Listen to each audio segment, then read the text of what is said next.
What did growing up in the 1970s secretly do to you, shaping habits, fears, and quirks you still carry today?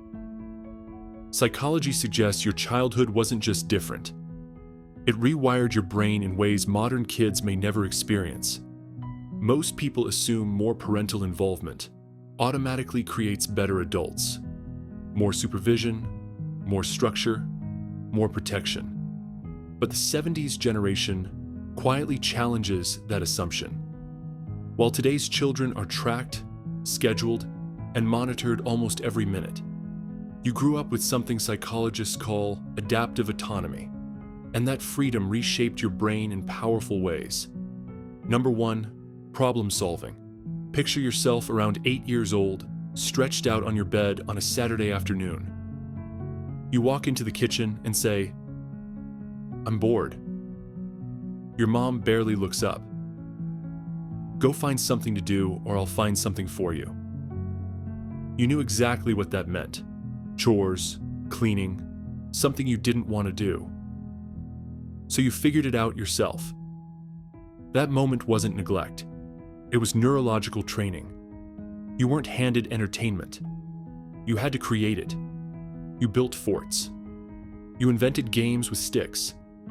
You turned empty backyards into entire worlds. Your brain learned how to generate purpose from nothing. That's why today, you can walk into unclear situations and instinctively start solving instead of waiting for instructions. Number 2, risk calibration. You climbed trees that were a little too high. You rode bikes without helmets. You jumped off ramps that were probably not structurally sound. You threw rocks at each other, played with fire, and yes, sometimes you got hurt. But research shows children who experienced physical risk in play developed better threat assessment and lower baseline anxiety as adults. Every scraped knee taught your nervous system where danger actually lives. Every close call trained your brain to tell the difference between manageable risk and real harm. That tall tree taught you exactly how high you could climb. That bike jump taught you the difference between a thrilling landing and a hospital visit. That's why today, when real crises show up, you don't panic, you don't freeze. You assess, you move. While others feel overwhelmed, you just handle it. Number 3, emotional regulation. Something happened at school. Someone said something cruel. You're lying on your bed with that hot, tight feeling in your chest. But you couldn't immediately text someone. You couldn't scroll for validation.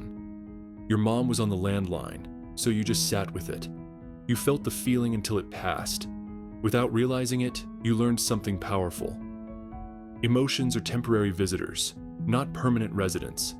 Psychology shows this kind of early emotional self-regulation is one of the strongest predictors of success in relationships, careers, and leadership. You learned you don't have to escape your feelings to survive them. Number 4, delayed gratification. How long did you wait to watch your favorite show? All week. And when the episode ended on a cliffhanger, you waited 7 full days. No streaming, no binge watching, no instant anything. Research shows people who grew up waiting for things develop better impulse control, stronger relationships, and better long-term outcomes. Your entire childhood trained your nervous system in patience, a skill modern life actively erodes. You learned how to want something without needing it immediately, and that discipline quietly shaped your future. Number 5, the truth. Every time you look at today's world and feel out of place, you're not outdated. You're carrying forward psychological abilities that are becoming rare. That independence that looks like emotional distance. That's competence. That comfort with silence. That's depth. That ability to wait. That's discipline. You survived a childhood that would get parents arrested today, and it didn't damage you. It built you. For a brief window in human history, childhood was both free and formative. You experienced something that doesn't exist anymore. A world where kids were trusted to be capable. where boredom was a teacher, where scraped knees were education. Not every childhood in the 1970s was safe. Not every home was nurturing. But for many, that freedom created resilience, self-trust, and emotional strength that still show up decades later. So if you ever wonder why you think differently, react differently, or handle life differently, now you know.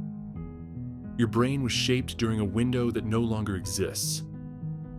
Drop a comment. Are you a 70s kid? What's one thing from that era you wish kids today could experience? And if this made you see your childhood differently, consider subscribing. We decode the psychology behind who you really are every single week.